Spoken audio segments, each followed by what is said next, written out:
That clock is wrong, because I know I'm not early. Thank you for your patience, everyone. It runs on a battery. Runs on a battery. In fact, did we just have a time change? It might not have ever been. Maybe never. Forward. Maybe never. Some things never change, like Matt Lee. Some things never change. All right, so everyone's here. We're all good. Hi, how are you? Do we have a seat? Great, thank you. So I do have something, an announcement I'm going to make, but then I think you've all received a statement that has been released from Secretary Rubio and the NSA Director Waltz, and I'll be reading that as well for those who are watching from home and around the world. All right, we're all good? All right, thank you again, everybody. I just want to remind you as I walk into this room, now this is my third time walking into this room. I do so with a whole host of people behind me, literally and figuratively. And without their assistance and without the staff of this department, this briefing would not be possible. The nature of the work that happens is intensive. It is quiet. I won't say it's anonymous because we all know who's doing the work. But these are people who work every day to analyze, to research, to design, to help move forward the agenda and the policy of the Trump administration and the Secretary of State, and it is a terrific work for the American people. So again, I want to thank everyone for making it possible for me to be standing here as well. So let's get started. Again, I have a little bit of a what we call a topper here for everyone who's watching, and welcome aboard. Let's see here. All right, to begin, as Secretary Rubio made clear yesterday, Venezuela is obligated to accept its repatriated citizens from the United States. This is not an issue for debate or negotiation, nor does it merit any reward. Unless the Maduro regime accepts a consistent flow of deportation flights, without further excuses or delays, the U.S. will impose new, severe, and escalating sanctions. As President Trump made clear in his proclamation, TDA is closely associated, closely aligned with, and indeed has infiltrated the Maduro regime. Maduro maintains close ties to regime-sponsored narco-terrorists.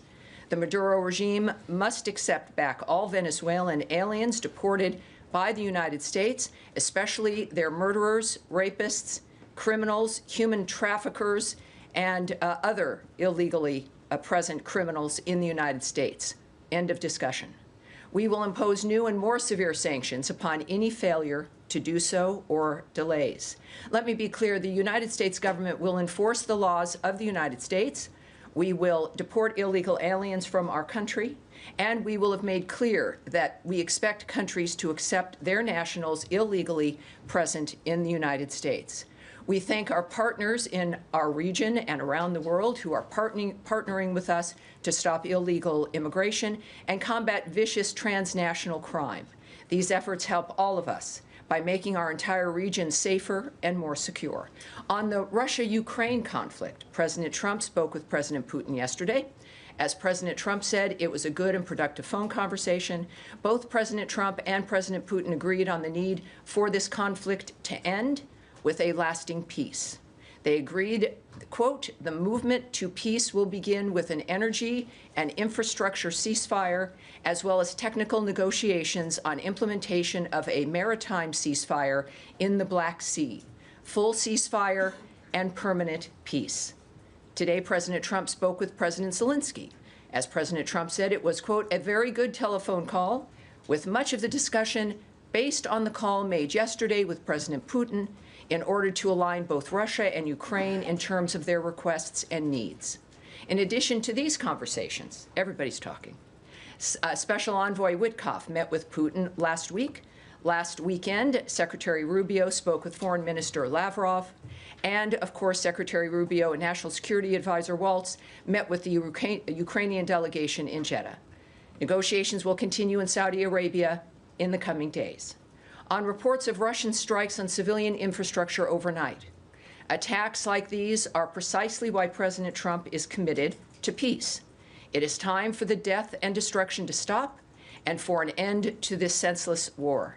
As Secretary Rubio has said, there is no military solution to this war. All sides need to move to a ceasefire. President Trump has made this clear as well. We cannot get to the table for negotiations to end the war without a ceasefire in place. The shooting has to stop first. Finally, we'd like to welcome home the NASA astronauts, Butch Wilmore and Suni Williams, which, of course, we all watched yesterday. It was a remarkable scene with the dolphins that greeted them in the ocean, also getting their own time on television. It was a fabulous event, and it reminded us about the nature of the 21st century, the modern age, and how progress continues. Now, you also have, that's the opening here of what I've seen, of course, over the last 24, 48 hours. Of course, there's always something that feels like it should have been a month of news that is happening on a daily basis.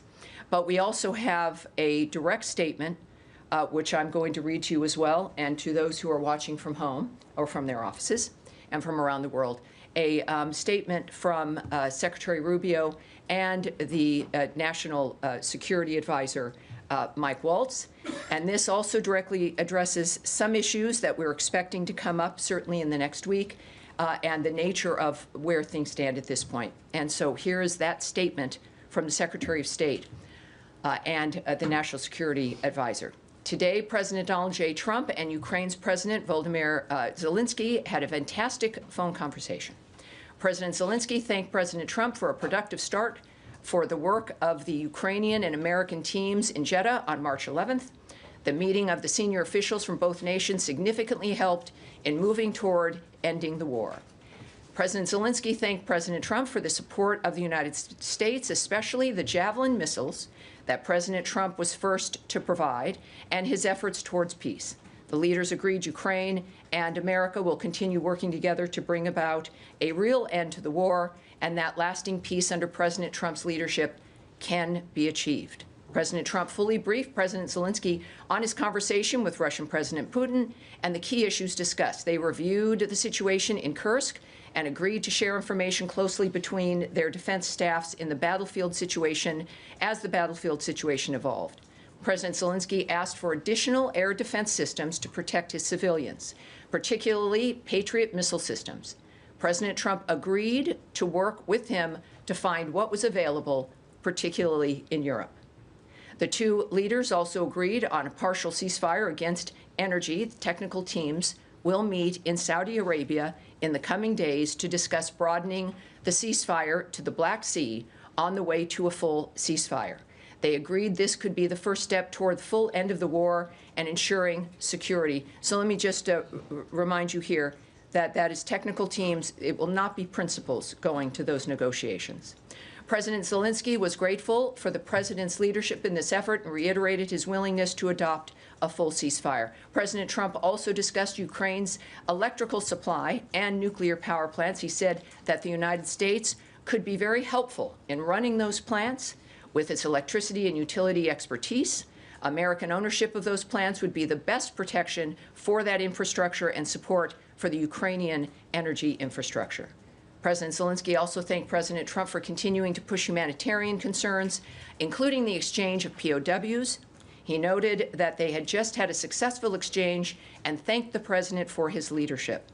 President Trump also asked President Zelensky about the children who have gone missing from Ukraine during the war, including the ones that had been abducted.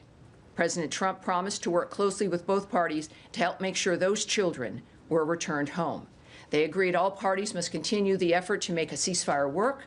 The presidents noted the positive work of their advisors and representatives, especially Secretary Rubio, National Security Advisor Waltz, Special Envoy Kellogg, and others. The presidents instructed their teams to move ahead with the technical issues related to implementing and broadening the partial ceasefire.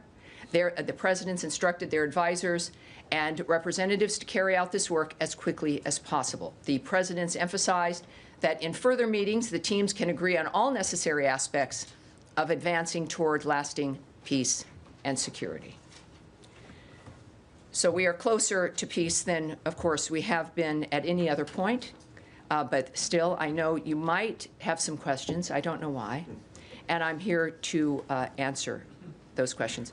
Matt? Thank you, Tammy. Can I just start with, since you opened with Venezuela, and this can be a very simple yes or no answer, did you get an answer to the question I asked on Monday about whether using the AEA for these deportations means that you recognize Maduro's government and that he is him as the legitimate leader of Venezuela?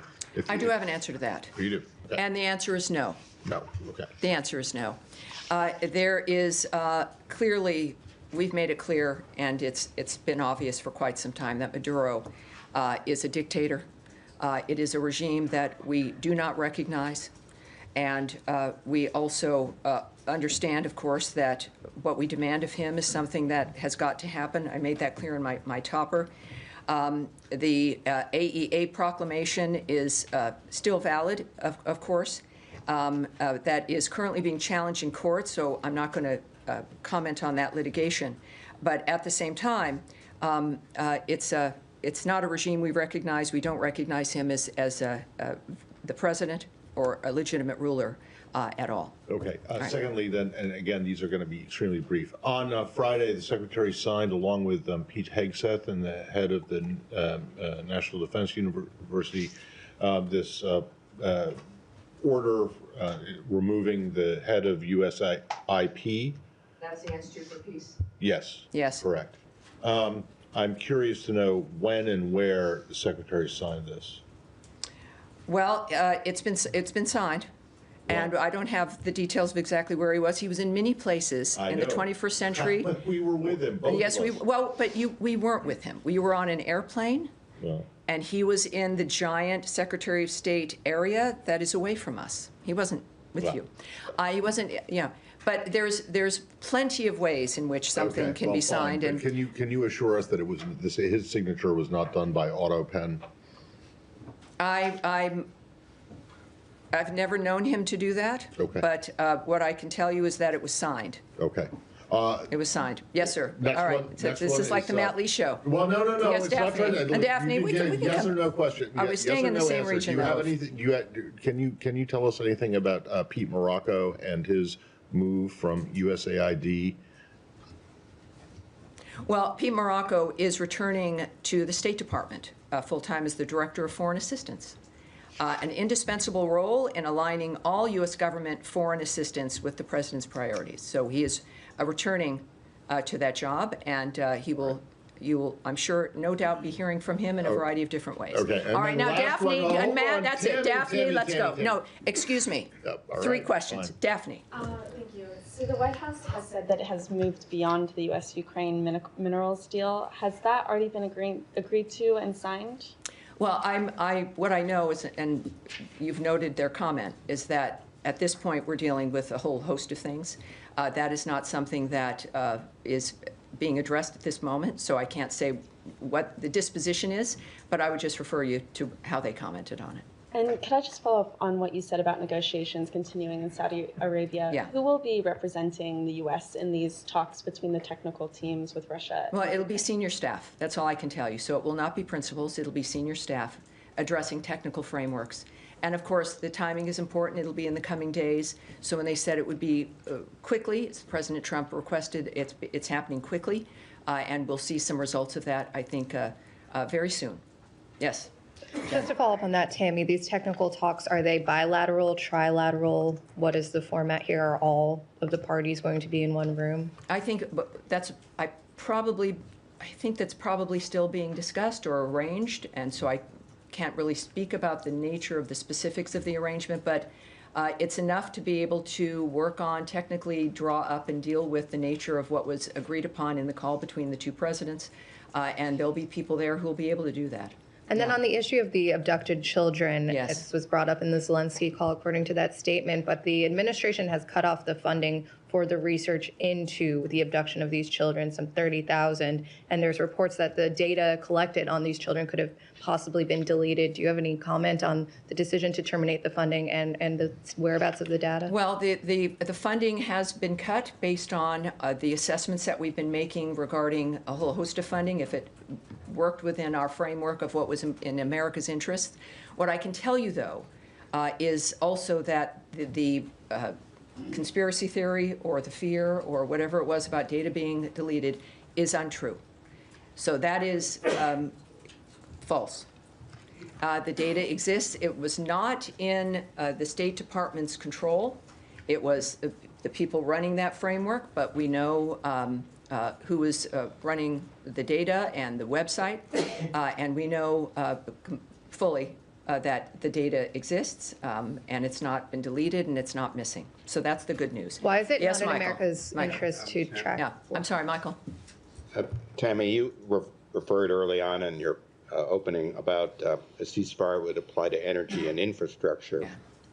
The statement says agrees on a partial ceasefire against energy. It doesn't say anything about other types of infrastructure. Can you explain what specifically the partial ceasefire covers? And when it says energy, what does that mean specifically? Does it mean the electrical grid? Does it mean power plants? What really is covered by this ceasefire? I think when we have technical teams moving to an area within days to discuss the technical aspects, we'll get those answers. But one thing that is clear is that, as I've noted, we've never been closer to the full ceasefire. As Envoy Witkoff noted last night, that it is just a short way away to a complete ceasefire. That is clearly the goal. The goal has been a ceasefire within which we can begin negotiations for peace itself. That has not changed. So we've, this is, of course, as we know, this is an agreement. This agreement reflects us being closer to an end to this, and is really the first agreement that has created the potential of a de-escalation, which is what we want, and of course closer as a result to a full ceasefire so that this can end. The conversations between the parties involved, President Trump, the Secretary Rubio, Waltz, Witkoff, Kellogg, et cetera, multiple conversations to all the parties involved, and they've actually moved to the table in this regard through shuttle diplomacy, and so we've never been closer. So at this point, when it comes to the technical understanding, we'll learn that certainly in a few days, but this is the right trajectory brought to you by President Trump and his Secretary of State, Marco Rubio. Nadia. Thank you, Tammy.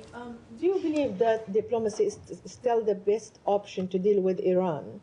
Considering some reports that maybe the president has given them 2 months only, other options are still on the table. And on Gaza, while Israel is going after Hamas, there is reported of 400 people being killed, the majority are civilians, including 185 children.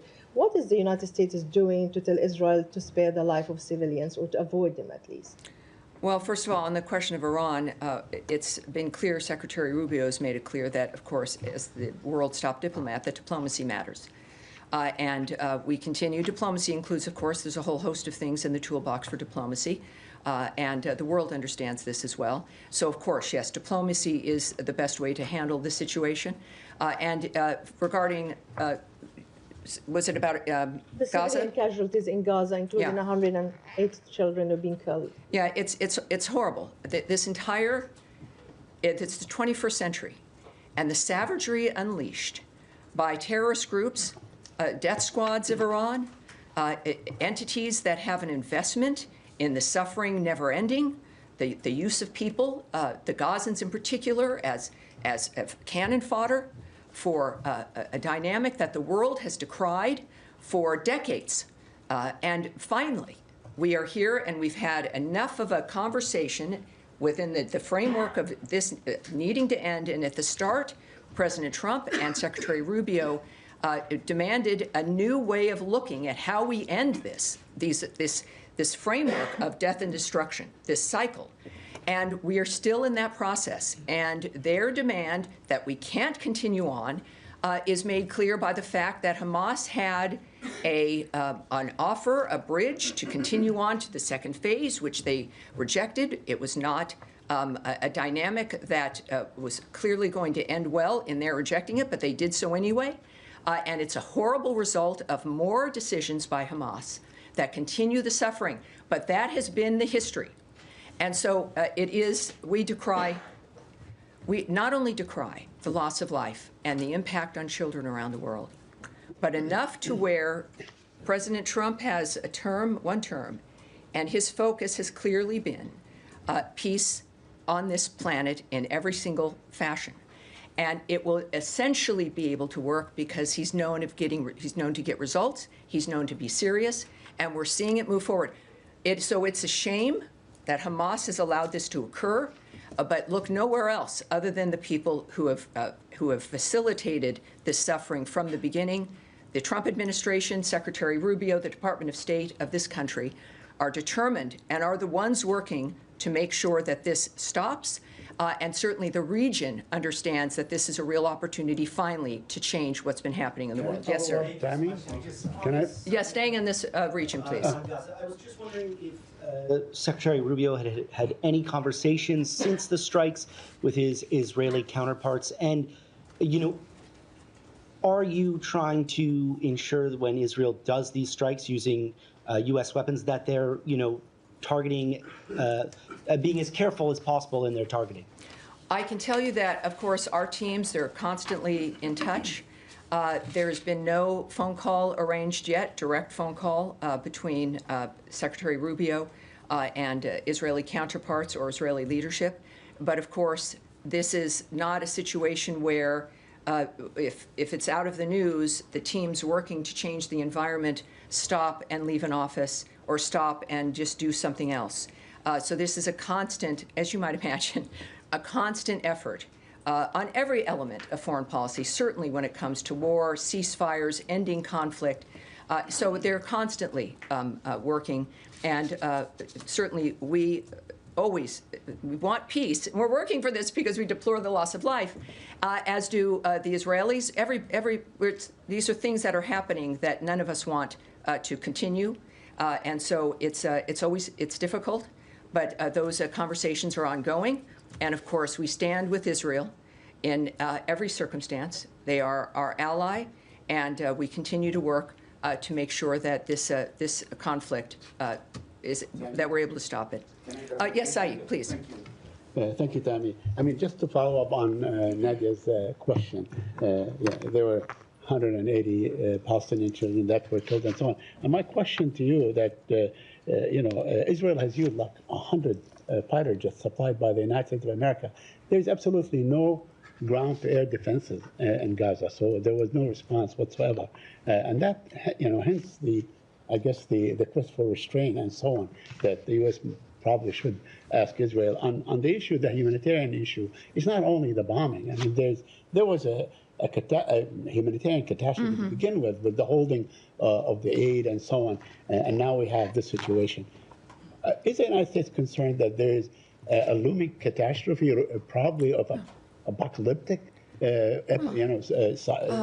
nature coming through? The actions of the world against what's happening make it clear that we are going to get this to be stopped. What I can tell you is it is a catastrophe, and there was a ceasefire on October 7th, I should say. There was a ceasefire, and it was broken by, apocalyptic, by the massacre of 1,200 people, the taking of over 250 hostages, remaining hostages that still are in unknown conditions. Certainly, Idan Alexander deserves to be free, and he still is not.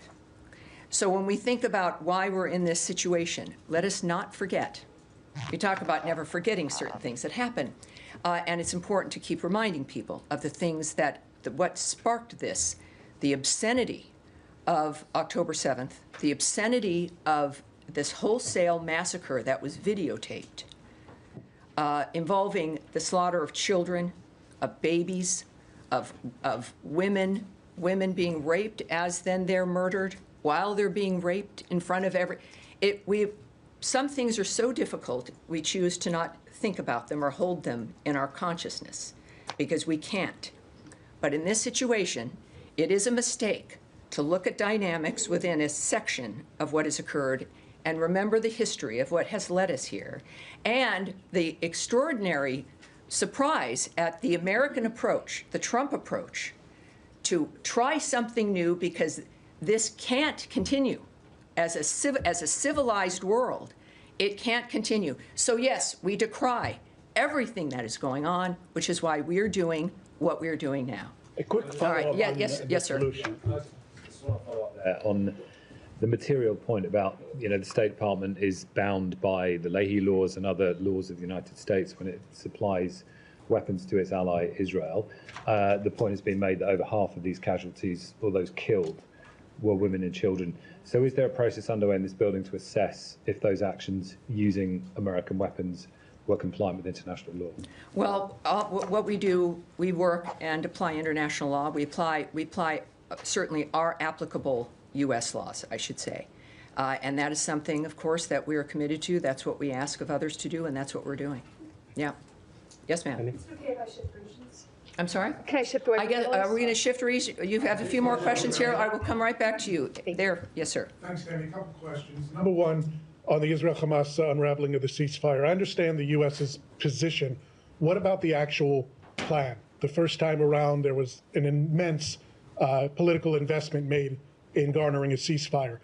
Is the U.S. planning through the State Department again to invest that much political capital in getting a ceasefire back in place? And if so, is the route the first time to pressure Prime Minister Netanyahu?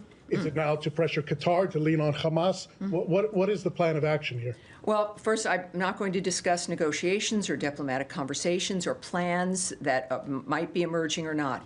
What we do know, and I think has been very public, is the fact that President Trump is not just wanting a peaceful day or a peaceful week.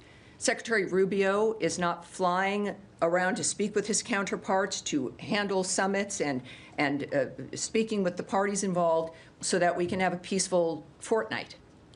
This is over.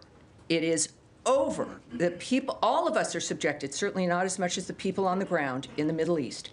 But the world has to be done with this situation. So the commitment, we would, with the nature of what President Trump has already been able to create in his first term, in his personal life, the nature of the commitment of Secretary Rubio, that we have got an understanding of enough of a history of knowing what has happened, that we know it has to be handled differently. The region understands this, and the Trump administration we have this window of this administration to change the trajectory of what has been decades and decades, coming up on 100 years of carnage that is now unacceptable. So if it's going to be done, everything that is necessary to get it done will be delivered by President Trump.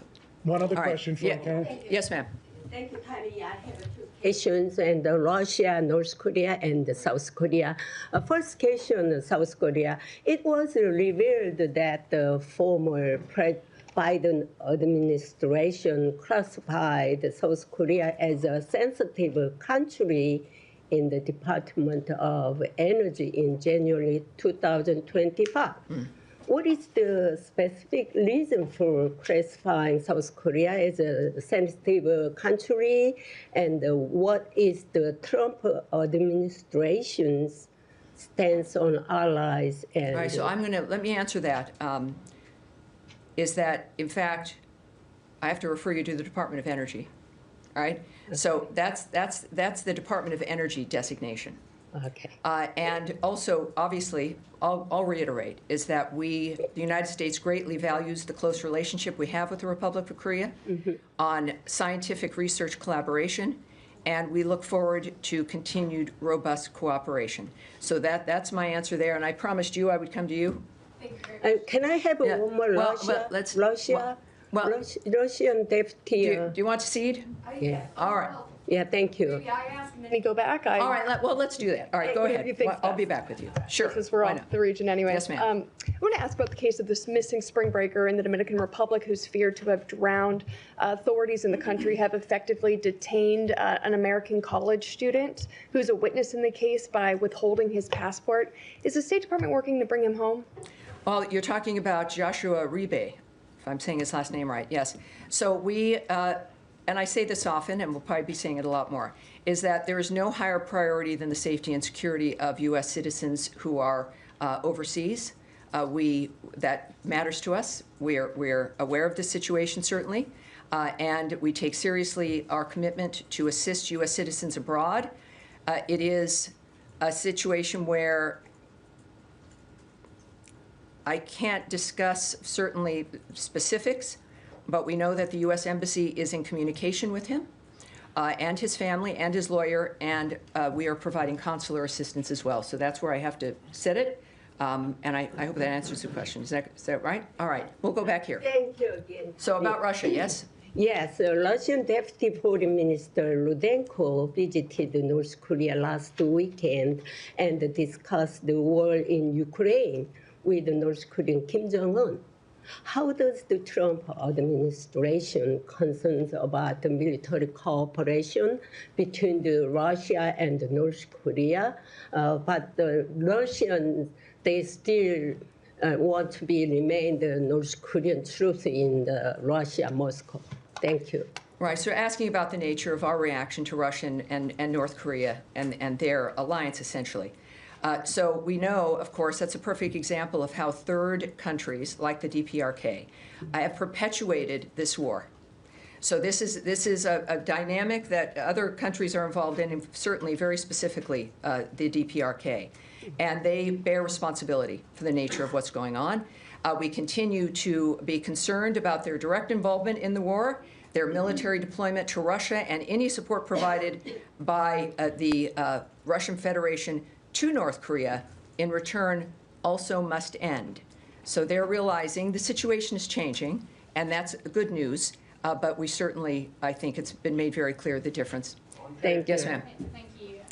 Following up on the Ukrainian children, the grant that you confirmed has been terminated to the research initiative at Yale University. Does the Trump administration and the State Department believe that it is in the interest of the United States and the American people to support initiatives like that one that has been gathering evidence on Moscow's abduction of Ukrainian children? And you mentioned that Trump had spoken to Zelensky about this, and he had said he would work closely with both parties to make sure that those Ukrainian children are returned home. Are you saying that this administration and this department are going to help find other initiatives or support other initiatives to help find and bring back those Ukrainian children? Well, as our review began when it came to foreign aid, I cautioned everyone to not associate buildings or an infrastructure or the existing status quo as being the only way possible to achieve our goals. And that includes foreign aid. We were, of course, reminded that while certain things were being cut, it didn't mean we were stepping away from foreign aid. It's about stepping away from abuse and a waste of money and an infrastructure and a bureaucracy that ends up taking the finances that exist, and us needing to have finally an even playing field to determine what's been working, what isn't working, how to start again without an infrastructure that's going to take a majority of the funding in order to breathe life into itself, so that we can actually spend money and do work that gets directly to the heart of the matter and saves people's lives, gets them life-saving assistance that is aligned, as those things are, with the American point of view and the American. Was abusing funds? Well, I know that it was cut, and it was cut and the things that have been cut were not assessed to be within the framework of what mattered to this administration on the issue of making America safe and secure or more prosperous, but also it's an issue about waste and abuse. So when we think about a particular effort, it's important to realize that it's the goal that we need to address versus a particular structure that might be happening. So when we have a funded grant at a university that might be cut because it's been determined that it needed to be cut, and then you've got the presidents of the nations involved in the issue talking about it personally on the phone, the president of the most powerful country in the world saying, I'm going to do something here. We're going to work on this. I think that's a pretty good, clear indication that we can still work on issues that matter and make them happen without it being in a certain structure that has existed. So I think that's pretty clear. It was very important for President Trump's comments to President Zelensky on that matter. Yes, sure. Sean. Can I go back to the issue of cuts in U.S. government-funded media? Sure. Radio Marti, the Secretary has long been supportive of that. It's broadcasting into Cuba. Does the Secretary support the elimination of Radio Marti? I have not spoken to him about the specifics of the nature of these particular programs. But what I said on Monday is I'll repeat here. is that the American sensibility, we value and have talked about, and it matters to us, the issue of people's voices being heard, the issue of freedom of speech, freedom of expression, and the ability, I think the desire and the ability to do that is always a priority when it comes to how we spread the word of democracy and want to improve the quality of people's lives. How that happens might change over time. And I think that's, again, bringing us back to the fact that we've gotten used to a certain infrastructure, but how we apply the values that we hold may change. And so I will ask him, we'll take that back as a specific question for the Secretary. That is something that I think is important, and I'll find out for you. But what I do know is that his #1 priority is to make sure this nation is safe financially, that Americans are safe, that we are secure within this world, and that's going to be part of, I think, the transition that happens. Yes, yes, sir. Going back to Ukraine talks, if I may. The Secretary last week met with Ukrainian colleagues, and he discussed full ceasefire deal.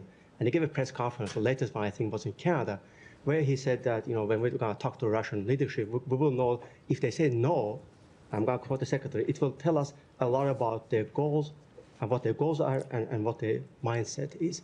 There are concerns that, with current achievement you have, Russia might be using these negotiations to accelerate victory, to weaken Ukraine, to strengthen itself.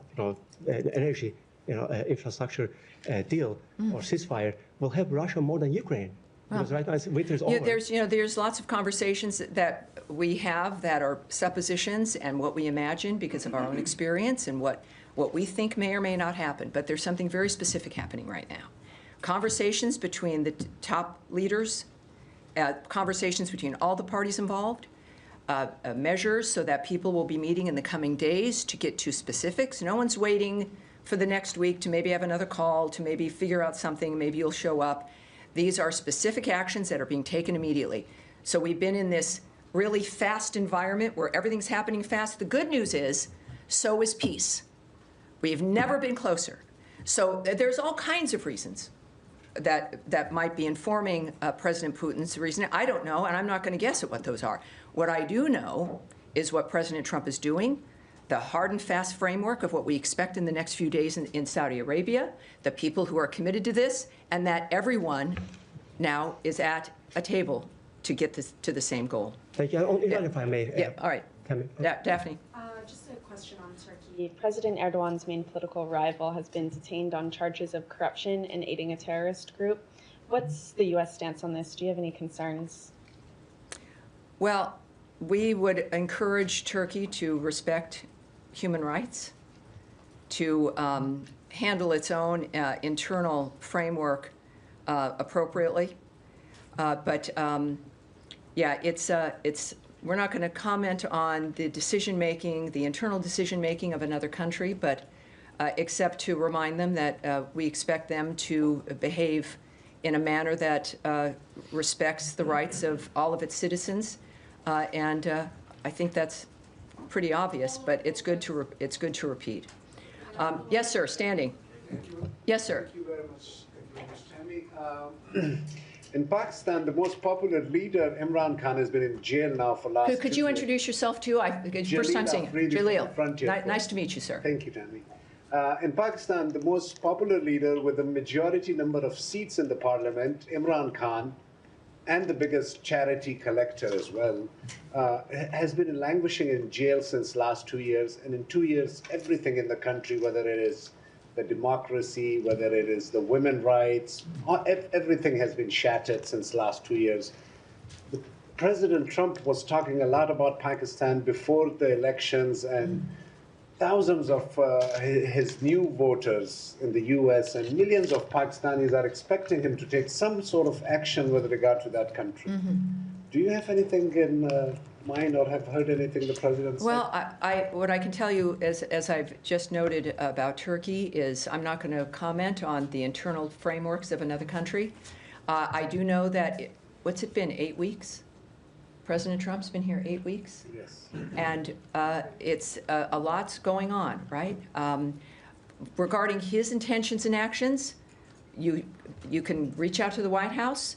But I do think that, President Trump has made it clear that, as has Secretary Rubio, that we care about the planet, we care about our neighbors, we care about what's happening on the globe, and that's been evidenced by our actions.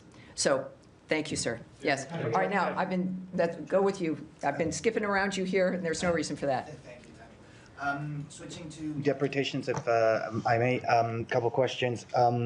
One, has there been any direct exchanges with Venezuela since last Saturday regarding the deportation flights that you mentioned before, the ones that are supposed to take Venezuelans directly back to Venezuela?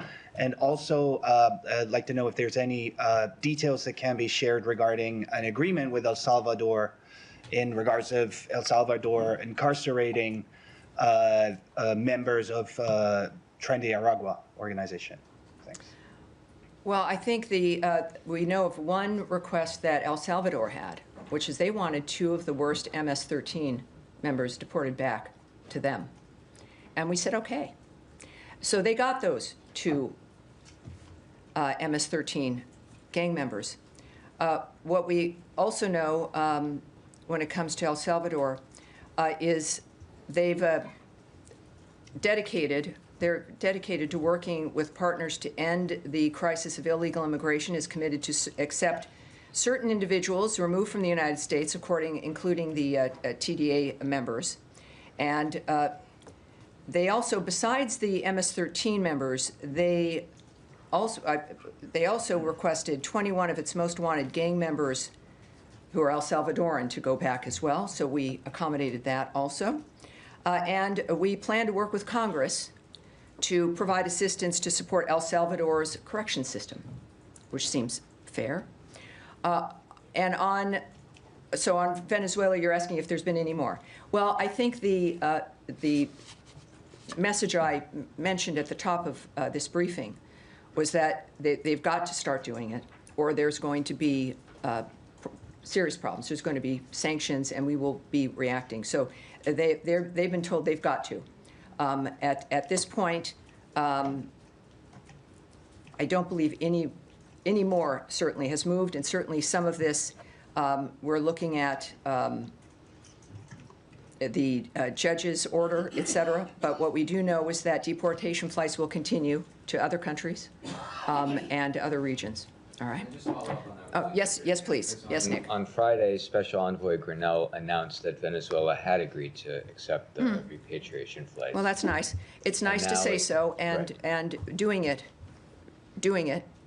will be an important gesture. So, but have they signaled that they're reneging on that agreement that's been announced, or? Well, again, I'll refer you to the Secretary's tweet, which I think speaks for itself. It was very strong.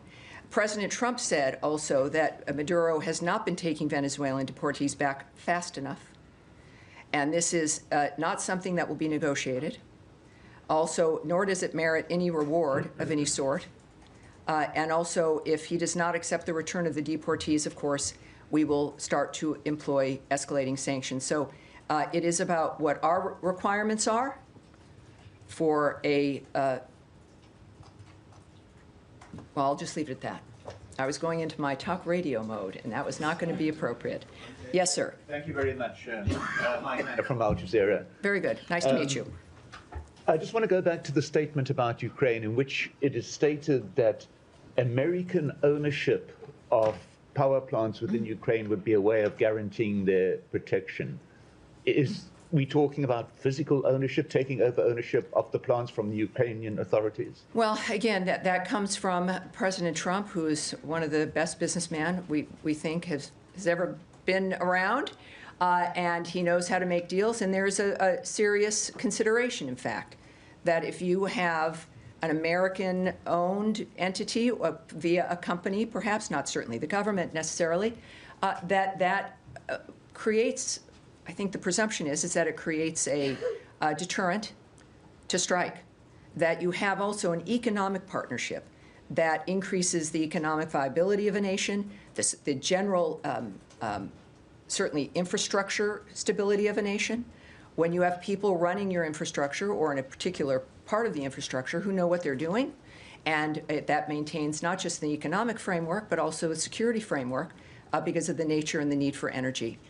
It also is, I think it is, and I don't want to presume what President Trump was considering, but just as a regular person, you'd realize that it is probably somewhat beneficial to have an economic relationship with a nation that has a history of being able to protect itself and protect its friends and makes it a little bit more difficult to attack you because of what the results might be. All right. On the release document? Yes, sir. Ahmed Hazim, Jazeera Arabic. Just want to go back to Gaza. I don't think that I got some of your answer there. Is the U.S. proposal that Hamas rejected, as you said, is it still on the table? And are you still pushing for another kind of a deal that to end this new escalation now and get us back to the track to negotiation for the second phase of the original ceasefire agreement? Yes, knowing the envoys, the special envoys that we have, it's not that anything is off the table. It is about adhering to what the bridge would be, when would have been, and that is something that can still happen. So that's what we hope for. It's why we do this, right? It's wanting to have that and to try to forestall saying no and going back to the old dynamic. So when you've worked hard on an issue and it's a proposal that's been made, that certainly is something that can be revisited. All right. Yes, sir. Thank you, Tammy. One question on Iraq. How does this administration, looking at the disputes between Erbil and Baghdad over the... I'm sorry, between what? Between the Kurdistan region of Iraq and Iraqi government over the energy issue and also over the budget issue. And are you willing to help to resolve this issue? And my second question, you said the diplomacy is the best tool to approach the Iran to resolve the issues between you. But what we hear from the Iranian foreign minister, they say that there are that they don't go to negotiate with the U.S. with the maximum pressure. How do you see this condition? Are you willing to get them some relief? Well, here's what I'll say about the Iraqi government, that we're urging the Iraqi government to reach an agreement. You're talking about energy, yes? Yeah. With the international oil companies to resume oil exports through the Iraq-Turkey pipeline as soon as possible, and to honor the existing contracts with U.S. companies. So that's part of the issue. Reopening the ITP ensures Iraqi oil can reach global, especially European markets. Iraq benefits from the stability of resilient supply chains, as we all do. Regarding Iran, I can't speak to their reasoning on most anything, obviously. But President Trump has an approach that he is committed to because he wants a result. And we are seeing some of those results now, and we will continue to see more. Certainly, the Houthis are seeing the results of what we are committed to do to make sure that things change in this planet. And I have no doubt Iran has noticed that. Yes, ma'am. Yes, there are reports in the Lebanese media that I'm sorry, in which media? Lebanese media. Lebanese media, yes. Yes, that Morgan Ortagus had calls with the speaker and the prime minister, pressuring, I'm quoting here, pressuring them to start negotiations, political negotiations with the Israeli beyond the ceasefire. Is this accurate? Are you trying to start negotiations? Well, so you're asking a question about something that you saw in media that may or may not have happened, and so is a hypothetical, and that I should speculate. I can't do that. We're going to move on. Yes, ma'am, in the back, right there, with glasses. Yes, ma'am. I want to move to the Red Sea, please, and talk about the Red Sea. I'd say stay right here, but yes, go ahead. Yeah, the commercial activity there obviously very disrupted. Is the United States working with partners like Great Britain, Egypt, and Saudi Arabia to solve the problem with Houthi attacks in the Red Sea, or is that just a U.S. Attack right now? I need to go back and check, because I was going to presume here, and I need to go back and check and see regarding what other elements might be involved. But let's make sure we get that to her, should we? All right, good. Can I also ask that on Ukraine, with the power plants in Zaporizhia, Mykolaiv, and Kursk, if there's any move to have some observers come and look, because those have been at least on generators, some of them for 3 years. Well, I'm sure that when we're just, what Saudi Arabia will have with this meeting of technical individuals, that's even a point after a ceasefire's been achieved, right? When you have observers, right? That is not, none of that is going to be discussed. Nothing with either Russia or Ukraine can be discussed regarding that until we have a ceasefire, to where then we can move to talk about the specifics of how to implement the security as we move forward. So we will. There are people that All are right. in place to observe. All right. So we do one more? Yeah, and we'll, Bangladesh. I'm sorry? On Bangladesh? Bangladesh. All right, yes. Thank you so much. And Tammy, congratulations. This is your third time, but this is my first time here. Thank you so much. All right, good. So I'm not the newbie then. Okay. Good. U.S. Intelligence Chief Ms. Tulsi Gabbard has warned about Bangladesh that growing threat of Islamist extremism and effort to establish an Islamic caliphate. While she didn't directly accuse the interim government of, led by Muhammad Yunus, but Muhammad Yunus has vehemently denied this concern, calling them untrue. However, just yesterday, a large pro-caliphate rally took place in Dhaka University. If you let me, this is the picture here, raising serious concern about the situation. Given the U.S. government ongoing concern, U.S. considering taking serious action such as sanction against Yunus government. And second part, lawlessness. May I address this? In general, may I address this, sir? And Thank you. 8 years. I think we're looking for a response, and I'm going to give you one. Please. We condemn any instances of violence or intolerance directed toward members of minority communities in any country, and have welcomed measures taken by Bangladesh's interim government to ensure safety and security for all in Bangladesh. That's what we're watching. That's what we expect. And that will be what continues. And Thank you, everyone. We've got a very busy day in front of us. Thank you, everyone. Thank you so much. Thanks for being here. We will do it. I know there might be more things to talk about on Friday. Thank you, everyone. Have a great day. Thank you.